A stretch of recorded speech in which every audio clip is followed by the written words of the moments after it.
7 से 10 सेंचुरी तक देखें तो 300 साल की हिस्ट्री है जहां साउथ में भक्ति मूवमेंट के आने से Jainism became an easy target. कितने Jain rock cut cave temples हैं जो कन्वर्ट हुए शैव टेम्पल में। आप अपार, संबंदार, सुंदरार, ये जो नयनार सेंट्स हैं, इनको पढ़ेंगे तो they spew a lot of bile against Jains. बहुत कुछ खराब खराब बोलते हैं वो जैन के खिलाफ। रिलीजियस रीजन से भी मंदिर टूटे हैं। प्रॉब्लम ये है कि एनसीईआरटी को लगता है कि सिर्फ मुसलमानों ने ही रिलीजियस रीजन से मंदिर तोड़े हैं। कश्मीर से हमें बहुत अच्छा एग्जाम्पल आता है क्षेमगुप्त का, जिसने पूरे के पूरे जयेंद्र विहार को जला दिया। कश्मीर का राजा काल्हान की राजतरंगिनी में है, 9th-10th सेंचुरी के रूलर हैं वो। क्यों? क्योंकि उनके डामर अंदर छिपे थे। फिर उसके बाद बुद्ध की मूर्ति को तोड़कर अपने नए मंदिर में लगाया, शिव का मंदिर क्षेम गौरीश्वर। 1770 से 1772 के बीच में कुडली स्वामी मठ को लूटा गया मराठों द्वारा, वो भी हटा दिया। मेलुकोटे के मंदिर जला दिए गए आयरन के लिए, वो भी हटा दिया गया। फाइनेंशियल रीजन से तो बहुत मंदिर लूटे गए हैं, क्योंकि, और ये बहुत जरूरी है बच्चों को जानना, कि मंदिर जैसा आज आप समझते हैं उस समय वैसा नहीं था।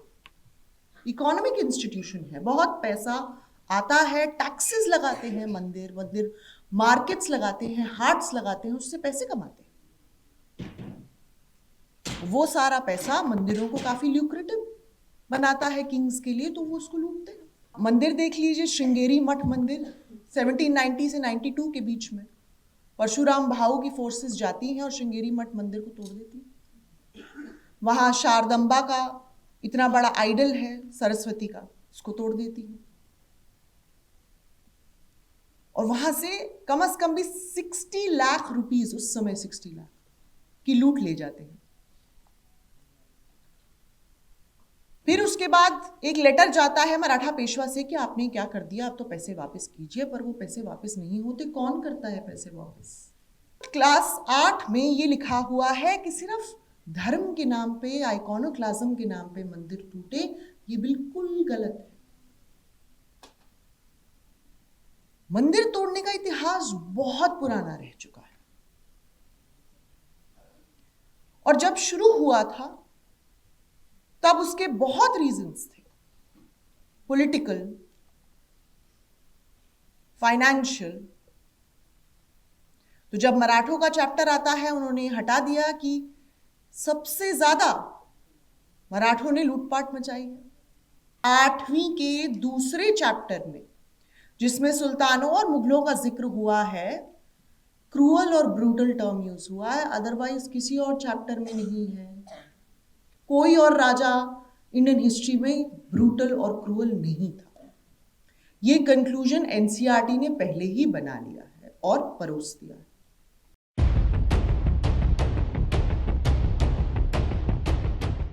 हिस्ट्री की टेक्स्ट बुक्स को देख रही हूँ, मुझे लगता है कि स्थिति बहुत खराब है। लेकिन आज गौहर रजा साहब को सुनकर पता चला पहली बार कि साइंस की भी उतनी ही स्थिति खराब है, तो थोड़ा सा अच्छा लगा।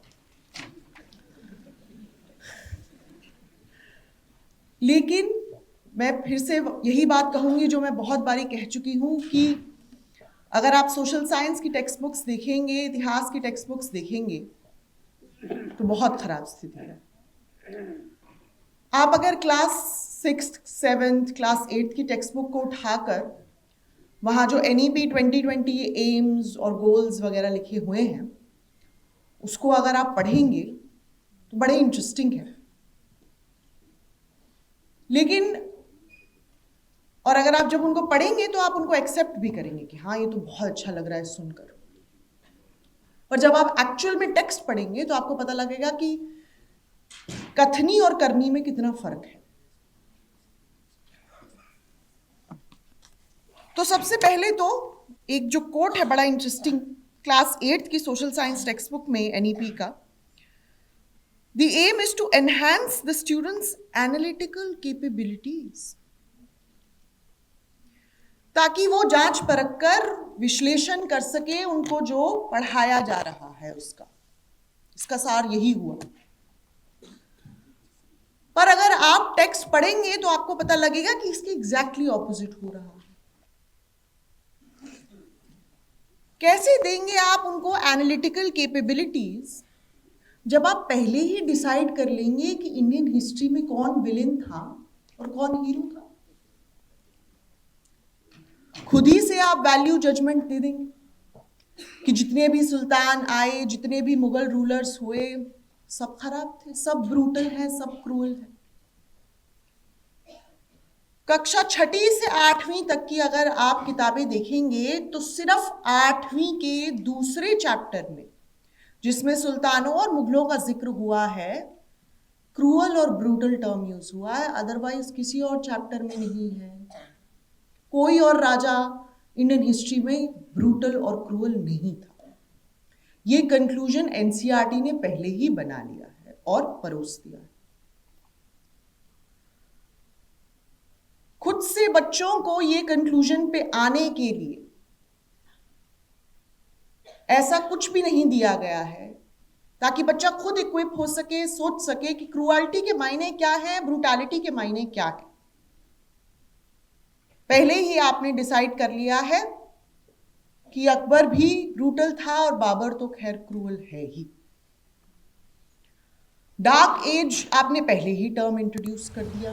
क्या मायना है भाई डार्क एज का? वो नहीं, डिस्क्रिप्शन नहीं है डार्क एज की। डार्क एज का क्या मायना है नहीं बताया है। बस ये जान लीजिए कि सुल्तानों और मुगलों का दौर डार्क एज था।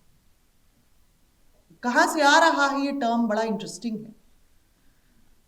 टेक्निकली हिस्ट्री में मिडिल एजेस के लिए यूज होता था ये, पर एकेडमिक्स ने तो कब से इसको डस्टबिन में डाल दिया है। मतलब होता है कि कुछ अच्छा नहीं हो रहा है इतिहास में, कुछ सही नहीं हो रहा है। लेकिन ह्यूमन हिस्ट्री में ऐसा कभी कोई पीरियड हुआ ही नहीं जहां प्रोग्रेस ना हो। तो इसीलिए ये टर्म को ए हिस्टोरिकल माना गया और खत्म कर दिया गया।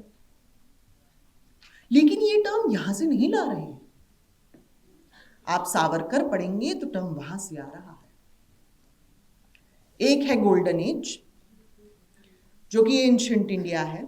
शाकाज और हुनास के आने से पहले आर्यन एज को गोल्डन एज मानते हैं। फिर उसके बाद आती है डार्क एज, जिसमें शाकाज और हुनास से ही शुरू हो जाता है।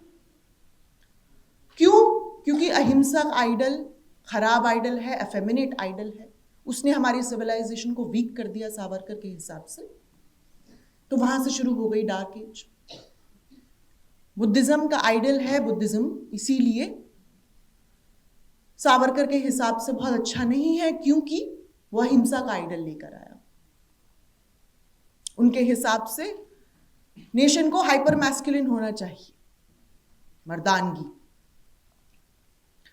आयरॉनिकली अहिंसा के ही आइडल की वजह से हमें इंडिपेंडेंस मिली, इसमें कोई डाउट नहीं है, चाहे वो कितना भी स्पिन कर लें इसे। नॉन कोऑपरेशन से लेके सिविल डिसोबीडियंस से लेके क्विट इंडिया मूवमेंट, ये तीनों मूवमेंट की वजह से हमें इंडिपेंडेंस मिली।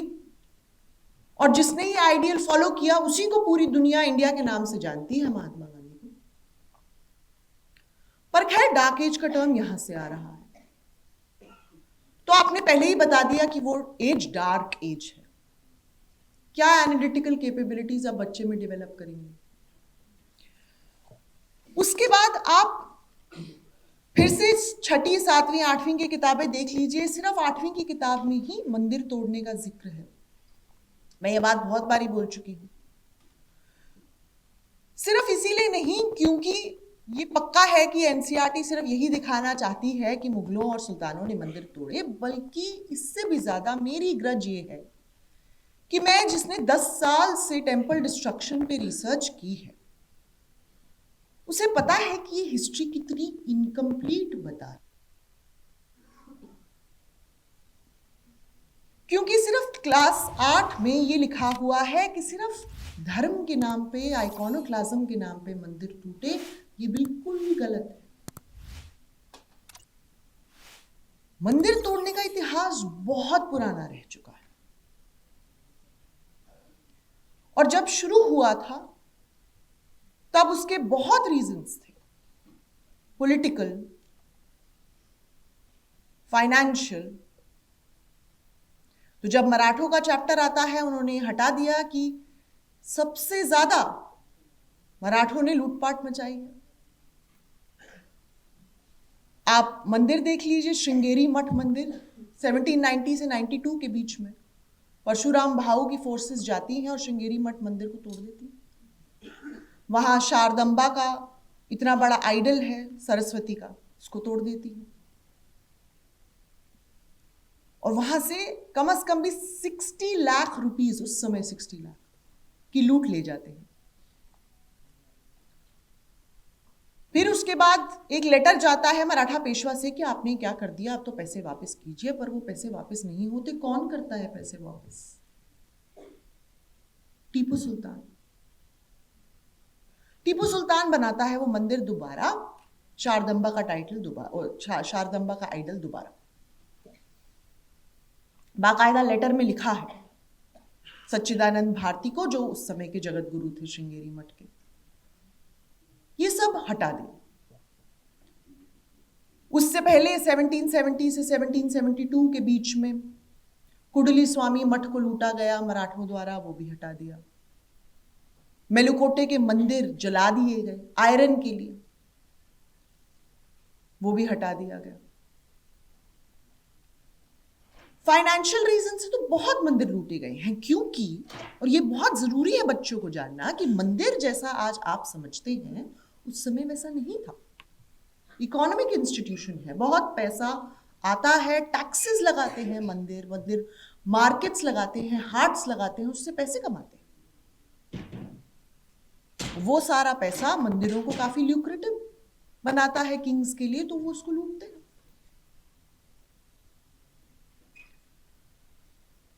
लेकिन ये सब नहीं बताएंगे। पॉलिटिकल रीजन से बहुत मंदिर टूटे हैं।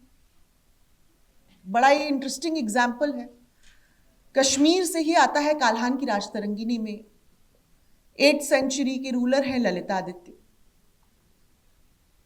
ललितादित्य का जब गौड़ के, बंगाल के राजा से फाइट होती है और वो गौड़ के राजा को हरा देते हैं, तो वो उसे एज अ प्रिजनर कश्मीर और एज अ श्योरिटी प्लेज करते हैं विष्णु के आइडल पे कि मैं इन्हें हार्म नहीं करूंगा। परिहासपुरा के वो विष्णु हैं। फिर उसके बाद वो वहां जाके गौड़ के राजा को मार देते हैं। तो अब गौड़ की जो प्रजा है, जब उनको ये पता लगता है, तो वो तो ऑब्वियसली बहुत ही अपसेट हो जाते हैं, एंड वो एक प्लान बनाते हैं कि हम कश्मीर जाके उसी आइडल को तोड़ देंगे जिसपे इन्होंने प्लेज किया था कि ये गौड़ के राजा को प्रोटेक्शन देंगे, सिक्योरिटी देंगे, मेक श्योर करेंगे कि ये इनके साथ कुछ गलत ना हो। वो जाते हैं, लेकिन उन्हें उस मंदिर में एंट्री नहीं मिलती है, तो विष्णु रामास्वामी के आइडल को तोड़कर आते हैं। Purely political. गौड़ के राजा भी वैष्णविज्म में बिलीव करते हैं, ये राजा भी, इसमें कोई रिलीजियस नहीं है, प्योरली पॉलिटिकल। पर रिलीजियस रीजन से भी मंदिर टूटे हैं। प्रॉब्लम ये है कि एनसीईआरटी को लगता है कि सिर्फ मुसलमानों ने ही रिलीजियस रीजन से मंदिर तोड़े हैं। कश्मीर से हमें बहुत अच्छा एग्जाम्पल आता है क्षेमगुप्त का, जिसने पूरे के पूरे जयेंद्र विहार को जला दिया। कश्मीर का राजा काल्हान की राजतरंगिनी में है, 9th-10th सेंचुरी के रूलर हैं वो। क्यों? क्योंकि उनके डामर अंदर छिपे थे। फिर उसके बाद बुद्ध की मूर्ति को तोड़कर अपने नए मंदिर में लगाया, शिव का मंदिर क्षेम गौरीश्वर, उसकी नींव में लगाया। Clear idea of conquest. उससे भी पहले शशांक, गौड़ के रूलर, बंगाल के रूलर, उन्होंने बुद्ध की मूर्ति तोड़ी, बोध गया को काट दिया। कितनी टेक्स्ट हैं संस्कृत से पहले ह्यूनसांग की खुद की टेक्स्ट, जो ये बात को हमारे तक लाती है, हमको बताती है कि कैसे शशांक ने ये स्वेर किया था कि वो बुद्धिज्म को खत्म कर देंगे। तो ऐसा बहुत है। फिर उसके बाद अगर आप 7 से 10 सेंचुरी तक देखें तो 300 साल की हिस्ट्री है जहां साउथ में भक्ति मूवमेंट के आने से Jainism became an easy target. कितने Jain rock cut cave temples हैं जो कन्वर्ट हुए शैव टेम्पल में। आप अपार, संबंदार, सुंदरार, ये जो नयनार सेंट्स हैं, इनको पढ़ेंगे तो they spew a lot of bile against Jains. बहुत कुछ खराब खराब बोलते हैं वो जैन के खिलाफ। लेकिन एनसीईआरटी ये सब नहीं बताना चाहती है। टेम्पल डिस्ट्रक्शन की हिस्ट्री जानबूझ के इनकम्प्लीट, जानबूझ के कम्युनल, क्योंकि कहना है कि analytical capabilities, but actually analytical capabilities दे दी तो बच्चे को तो पता लग जाएगा कि आप ब्लेटेंट कम्युनलिज्म फैला रहे हैं, कि टेम्पल डिस्ट्रक्शन का सिर्फ रिलीजन से ही वास्ता नहीं है और सिर्फ सुल्तानों और मुगलों ने ही मंदिर नहीं तोड़े।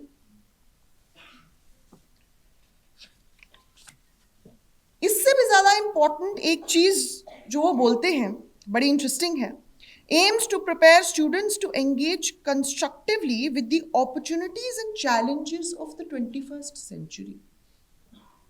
2 चैलेंजेस हैं 21st सेंचुरी के, कास्ट डिस्क्रिमिनेशन और कम्युनलिज्म। दोनों ही हटा दिए एनसीईआरटी ने। अगर आप बारीकी से, और ये बड़ी समझदारी से काम हो रहा है, अगर आप बारीकी से क्लास 6 को, क्लास 7, क्लास 8 की किताबों को पढ़ेंगे तो वर्ड कास्ट को रिप्लेस करके सोशल रियलिटीज कर दिया गया। कास्ट एक बड़ा ही स्पेसिफिक और यूनिक सिस्टम है सबकॉन्टिनेंट का। ऋग्वेद के टाइम से लेके अब तक अनचैलेंज चलता ही आ रहा है। चैलेंजेस हुए हैं बट कोई भी ऑब्लिटरेट नहीं कर पाया कास्ट सिस्टम को। और भी ज्यादा जरूरी हो जाना चाहिए कि हर बच्चे को पता हो कि ये कितना डेंजरस और कितना इंसिडियस इंस्टीट्यूशन है और इससे कितनी डिस्क्रिमिनेशन फैलती है। लेकिन आपने जानबूझ के कास्ट वर्ड डिलीट कर दिया। अनटचेबिलिटी की जो रेफरेंस है क्लास 6 में वो हटा दी गई है। वर्ना सिस्टम की रेफरेंसेस हटा दी गई। वर्ना सिस्टम में जो डिस्क्रिमिनेशन इनहेरेंट है वो हटा दी गई। फिर उसके बाद बिरसा मुंडा, जो कि बहुत बड़े स्वतंत्रता के सेनानी थे, रेवोल्यूशनरी थे, उन्होंने हिंदू लैंडलॉर्ड्स के खिलाफ भी ऑपोजिशन की थी। हिंदू लैंडलॉर्ड्स डिलीट कर दिया गया है एनसीईआरटी से। सिर्फ बताया गया है कि उनकी ऑपोजिशन थी क्रिश्चियन मिशनरीज से, क्योंकि वो तो एजेंडा में फिट होता है। पर हिंदुइज्म और हिंदू लैंडलॉर्ड्स के खिलाफ थी, वो एजेंडा में फिट नहीं होता, तो हम वो डिलीट कर देंगे। फिर उसके बाद रायट्स हटा दिए। गोधरा 2002 के रायट्स हटा दिए। बाबरी मस्जिद का डिमोलिशन की हिस्ट्री हटा दी। उसके बाद के रायट्स हटा दिए। क्यों? जब पूछा गया दिनेश साकलानी जी से, जो एनसीईआरटी के हेड हैं, तो उन्होंने कहा कि हमें पॉजिटिव सिटीजन्स बनाने हैं, नेगेटिव डिप्रेस्ड सिटीजन्स नहीं। अगर आप जान जाएंगे कि इंडिया में बड़ा सांप्रदायिकता फैली है, कम्युनलिज्म फैली है, तो इससे आप नेगेटिव सिटीजन बन जाए। क्योंकि एनसीईआरटी के मन में यह है कि अगर एक स्टूडेंट खुद से पढ़ेगा, खुद से समझेगा, फैक्ट्स समझेगा, तो क्वेश्चंस पूछेगा। डेमोक्रेसी, सेक्युलरिज्म के मायने समझेगा, सरकारों से कल जाके क्वेश्चन पूछेगा। तो इसीलिए ये सब हटाना बहुत जरूरी है। इसको समझ आ जाएगा कि गोधरा रायट्स क्यों हुए, बाबरी मस्जिद के पॉलिटिक्स में कौन सी पार्टीज का हाथ है, ये सब। कल को वो तो बड़ा समझदार बन जाएगा। तो समझदार जो सिटीजन है वो नेगेटिव सिटीजन है, वो डिप्रेस्ड सिटीजन होगा ही डिप्रेस्ड। देखिए क्या हो रहा है। और जो बेवकूफ स्टूडेंट है वो पॉजिटिव स्टूडेंट है, उसके पास क्रिटिकल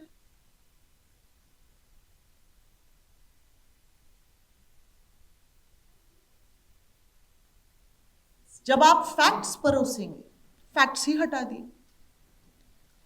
अब आर्यन माइग्रेशन तो बेसिस है इस सरकार का, हिंदुत्व की आइडियोलॉजी का। और ये बताना कि आर्यन माइग्रेट नहीं हुए, यहीं से बाहर गए, रिवर्स आर्यन माइग्रेशन। पर जेनेटिक स्टडीज तो उल्टा कहती हैं, तो ईरान से आए यहां, तो उन्होंने क्या किया कि जेनेटिक स्टडी को ही मैनिपुलेट कर दिया। एनसीईआरटी की क्लास 12th में सेल में जो स्टडी हुई है उसको रिपोर्ट तो किया गया है, लेकिन कहा गया है कि ये स्टडी प्रूव करती है कि आर्यन जो थे वो यहां से बाहर गए। अरे नहीं, कहां से प्रूव करती है ऐसा? कहीं नहीं लिखा उसमें ऐसा। सेल की स्टडी बड़ी सिंपल स्टडी है, हड़प्पन जीन को आइसोलेट करती है वो हड़प्पन स्केलेटल रिमेन्स से इंडस वैली के, और कहती है कि इसमें कोई आर्यन जीन नहीं है। क्यों होगा? क्योंकि वो हड़प्पन है, तो नहीं होगा। इससे प्रूव होता है कि हड़प्पन जीन अलग है, आर्यन जीन अलग है। जो दूसरी स्टडी है जो प्रूव कर देती है कि 1500 BCE ऑनवर्ड्स आर्यंस यहां से आना शुरू हुए ईरान से। साइंस में, जो साइंस नाम के जर्नल में है, 150 साइंटिस्ट, आर्कियोजेनेटिसिस्ट, हिस्टोरियंस ने मिलकर लिखी है। वो कहती है कि जो सेकेंड मिलेनिया का सेकेंड हाफ है 1500 BCE से हमें आर्यन जो जीन है वो मिलना शुरू हो जाता है। यहां पर से क्लियर हो जाता है कि उस समय ये लोग वहां से आ रहे हैं। पर ये स्टडी का कोई तो जिक्र ही नहीं है एनसीईआरटी में, सिर्फ सेल वाली है, और उसका भी एकदम निहायती मैनिपुलेटेड वर्जन, ऑल्ट फैक्ट्स जिसे कहते हैं। कि आर्यन माइग्रेशन तो सिर्फ एक थ्योरी है, कि ये भी थ्योरी है कि यहां से आर्यंस गए, और देखिए इसके लिए जेनेटिक स्टडी। फिर उसके बाद कल्चरल असिमिलेशन जब मेंशन्ड है तो वो सिर्फ और सिर्फ अहोम्स के लिए मेंशन्ड। बड़ा इंटरेस्टिंग है कि कैसे भारत, जिसका इतिहास रहा है फॉरेन इन्वेजन्स का, कब से हो रहा है, starting with Aryans of course, और वो तो खैर ये मानते नहीं है, पर बाकी इन्वेजन्स को कैसे झुटलाएंगे भाई? तो कह दो कि बाकी इन्वेजन्स जो हुई वो तो कल्चरली असिमिलेट हो गई, चाहे वो अहोम्स हो, चाहे वो शाकाज हो, कुशान्स हो। लेकिन सुल्तान और मुगल का जब जिक्र होता है तो कल्चरल असिमिलेशन टर्म नहीं है, तब कॉन्कर्ड टर्म है। लैंग्वेज बड़ी इंपॉर्टेंट होती है जब आप टेक्स्ट बुक बना रहे हैं, बड़ी लोडेड लैंग्वेज है। मुगलों और सुल्तानों के साथ हमेशा प्लंडर, कॉन्कर्ड, रिकॉन्कर्ड, कॉन्क्वेस्ट टर्म है, और जब आप अहोम्स को देखेंगे तो कल्चरल असिमिलेशन। सुल्तान और मुगल यहां पर आके कल्चरल असिमिलेटेड हुए ही नहीं। जो आप लोग सब इतने सारे कुर्ता पहन के आए हैं, ये बाकायदा प्रूफ है कल्चरल असिमिलेशन का। 16-17 सेंचुरी से चला आ रहा है। पहले जामा के नीचे पहना जाता था कुर्ता, नीम जामा कहते थे उसको। फिर उसके बाद उसमें बदलाव हुए, अचकन बना, अचकन से फिर शेरवानी, सबकी शादियां ही उससे होती हैं। फिर बंद गला, जो प्रधानमंत्री खुद भी पहनते हैं, वो भी एक तरीके का अचकन है, वो भी उसका भी शुरुआत मुगल से हुई। और लखनऊ के कोर्ट्स में, अवध के कोर्ट्स में वो अचकन बना। जो हम खाना खाते हैं उसमें कितना कल्चरल असिमिलेशन। सिर्फ बिरयानी जो लोगों को बहुत याद रहती है वो ही नहीं, जो प्याज की तरकारी हम बनाते हैं, जो ग्रेवी बनाते हैं, वो सब सुल्तानों और मुगलों ने पॉपुलराइज की।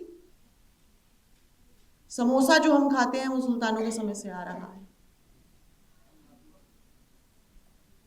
इतना टेक्नोलॉजिकल रेवोल्यूशन सुल्तानों के समय में हुआ। पर्शियन व्हील जो आप आज भी खेतों में देखेंगे इरिगेशन के लिए यूज होता है, वो सुल्तानों के समय में आ रहा है।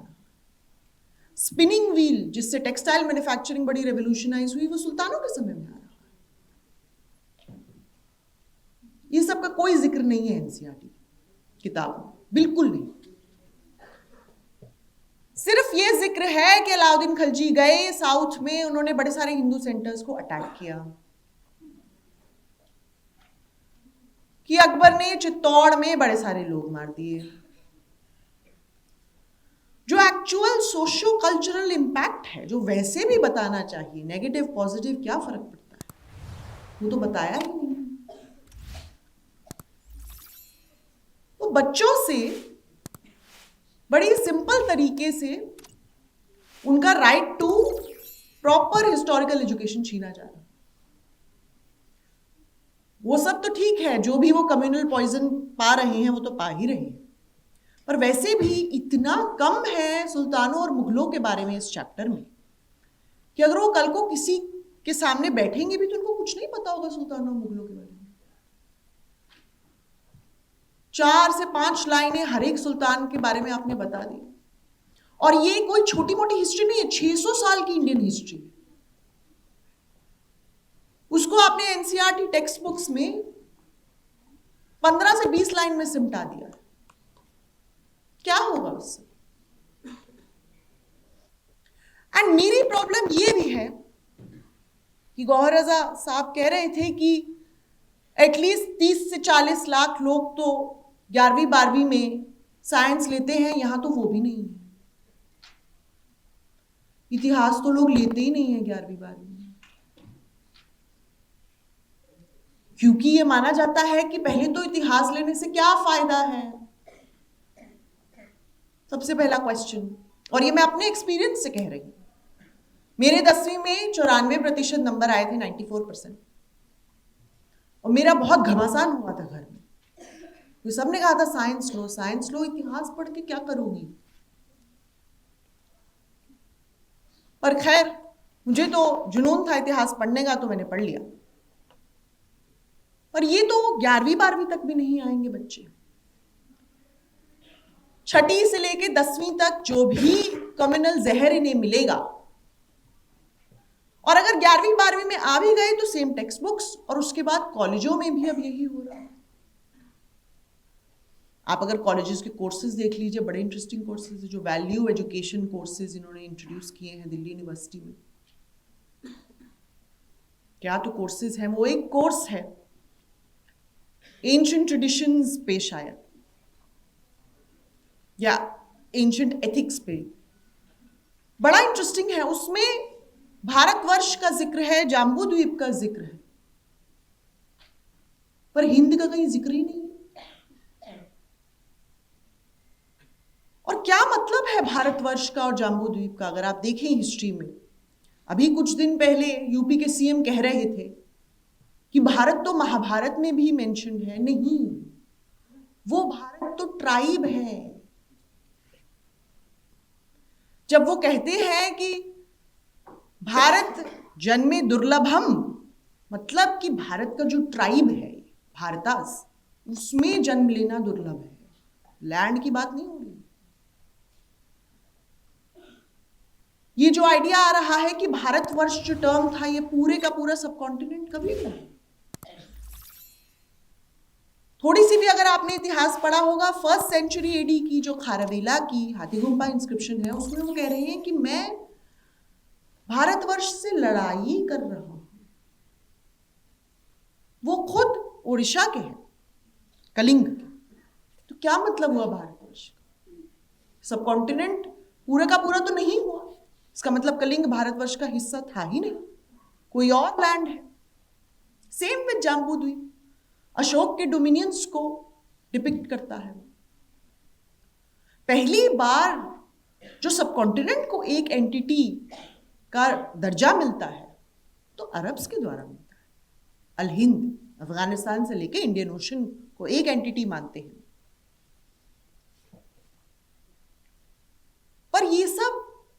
ना तो कॉलेजेस में मिलेगा आपको, ना स्कूल्स में मिलेगा।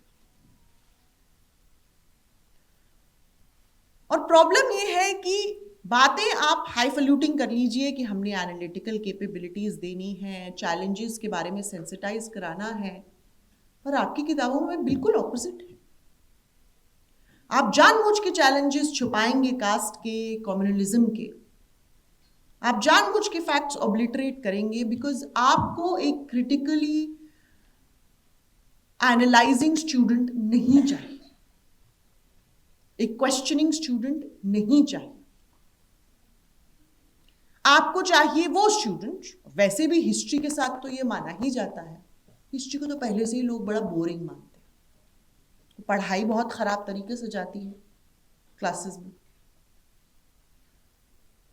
मुझे खुद पता है 6ठी 7वीं में जब मैं थी तो हमें कहा जाता था कि इंपॉर्टेंट पॉइंट्स को बस हम अंडरलाइन करा देंगे, लिख देना। तो मुझे तब हिस्ट्री बिल्कुल नहीं पसंद। मुझे तब पसंद आई जब मैं 8वीं कक्षा में थी, वो क्योंकि वो टीचर का बड़ा इंथुजियाज्म था, बड़े पैशन से वो बताती थी हिस्ट्री, तो मुझे बड़ी पसंद आई। Teacher can really make and break a students career, ये तो है। इसीलिए बहुत जरूरी है एक सशक्त टीचर का होना, एक समझदार टीचर का होना। और इसीलिए जैसे गौहर रजा साहब कह रहे हैं, ये लोग वो चांस भी नहीं लेना चाहते। ये चाहते हैं कि जो हमने लिखा है बस वही पढ़े बच्चे। टीचर अपना दिमाग लगा देगी और कॉन्टेक्स्ट ऐड कर देगी किसी चीज के लिए, तो फिर तो बड़ी प्रॉब्लम हो जाएगी। तो इसीलिए इनके लिए बड़ा जरूरी है कि ये सब लिख के दे दे, बच्चे इसको रट के एग्जाम में पास हो जाएंगे, दैट्स इट। जो हिस्ट्री के लिए क्रिटिकल थिंकिंग चाहिए होती है, ये नहीं डेवलप कराना चाहते ना यहाँ कॉलेजेस में। आप रिक्रूटमेंट्स देख लीजिए कॉलेजेस की, सिर्फ एमए और नेट क्वालिफाई हो गए, बताइए। जो पीएचडी थे उनको निकाल दिया गया है एज टीचर्स। और ये सिर्फ डिग्री की बात नहीं है, ये एक्सपीरियंस की भी बात है। मैंने आज ये इसलिए कहा कि मैं टेम्पल डिस्ट्रक्शन पे 10 साल से पढ़ाई कर रही हूं, क्योंकि अगर 5 साल कर रही होती तो कम होती, 10 साल ज्यादा है। एक्सपीरियंस का फर्क पड़ता है। तो वही इंसान जिसने सिर्फ एमए तक हिस्ट्री की पढ़ाई की है और पीएचडी तक हिस्ट्री की पढ़ाई की है, दोनों में फर्क है। वो ज्यादा परिपक्व है पीएचडी वाला, in all objective means, objectively speaking. पर वो ये चांस नहीं लेना चाहते, क्योंकि अब ये बात है ही नहीं कि एक्सपर्टीज को तवज्जो दी जाए। एक्सपर्टीज से क्या फर्क पड़ता है? जैसे कि गौहर साहब ने कहा कि अगर बाबाओं को एजुकेशन कमिटीज में जगह मिल रही है तो क्या मतलब है एक्सपर्टीज का? कोई भी बन जाएगा। तो उससे क्या फर्क पड़ता है कि आपकी एमफिल है, पीएचडी है, क्या नहीं है, क्या फर्क पड़ता है? कोई नहीं। अगर आप आइडियोलॉजिकली एक तरफ हैं तो आपको सब जॉब्स मिल जाएंगे। और मैं अपनी बात को इस बात से विराम देना चाहूंगी as a food for thought, कि बहुत जरूरी है सोचना कि एक 13 साल का बच्चा जब अपनी टेक्स्ट बुक में यह पढ़ता है कि सिर्फ और सिर्फ मुस्लिम शासक ही वायलेंट थे, ब्रूटल थे, उन्होंने हमारे मंदिर तोड़े, हम लोगों को मारा, ऑप्रेस किया, तो वो क्या सोचता है और क्या घर लेकर जाता है? उसको आप कपल कीजिए जो आपको रोज मीडिया में दिखता है, जो रोज इंटरनेट में दिखता है, जो रीलों में सोशल मीडिया में दिखता है, जो मूवीज में दिखता है। छावा जैसी वायलेंट मूवी की स्क्रीनिंग हुई स्कूल्स में, सोचिए आप। वो मूवी जिसकी वजह से राइट्स हुए नागपुर में, तो बड़ा ही इंटरेस्टिंग। पहले महाराष्ट्र के सीएम ने कहा कि बहुत अच्छी मूवी है, सब जाके देखिए, फिर राइट्स हो गए, बोला बहुत खराब मूवी है, इसकी वजह से राइट्स हुए हैं। अरे सर, आप ही तो कहे थे।